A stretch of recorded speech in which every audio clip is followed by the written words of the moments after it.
My philosophy of teaching mathematics has grown and even changed throughout this semester, with my time in the EDUC 370 course.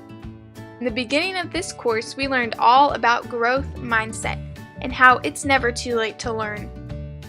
We also learned about Piaget's social cultural learning theory and how children learn when they actively construct their own knowledge. We learned about Vygotsky and his constructivist approach. We learned about the zone of proximal development, guidance, and scaffolding.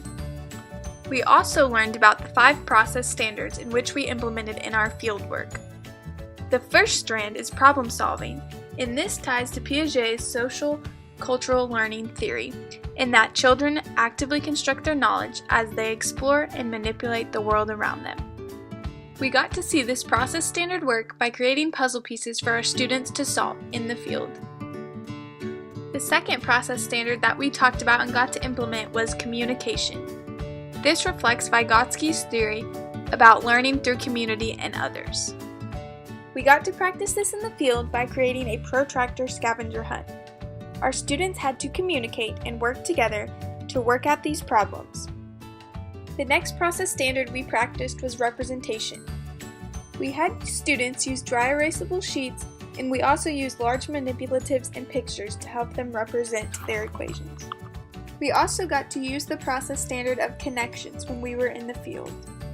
In one of our lessons, we made the connection between their prior knowledge of input-output tables and their new knowledge of conversions. We also made connections between horses and flies to help them in one of their lessons about conversions. Reasoning and proofs is the last process standard that we got to learn about in the field. We taught students to use reasoning in our lessons and to always be able to explain their thinking to others. It was awesome to get to be able to see these process standards play out in our field experience. Another large part of this course and the field placement was assessment. The main form of assessment that we used were checklists. We learned to make them very specific so we could see exactly where our students were struggling and where they were succeeding. I learned a lot through this course, but one major thing that I learned, especially through the field placement, was adaptability. Since we did not have a classroom for our field experience, we practiced adaptability every time we went. Sometimes we taught in the cafeteria, while other times we had to teach in the hall, but we learned adaptability. Through this course, I also learned co-teaching, planning, and assessing. We worked together to create our lessons and taught with a partner in the field. This was my first experience with co-planning and co-instructing, and it was cool to learn how to plan and teach with another person. One of the hardest aspects for me of teaching in the field was meeting the needs of all the different diverse learners.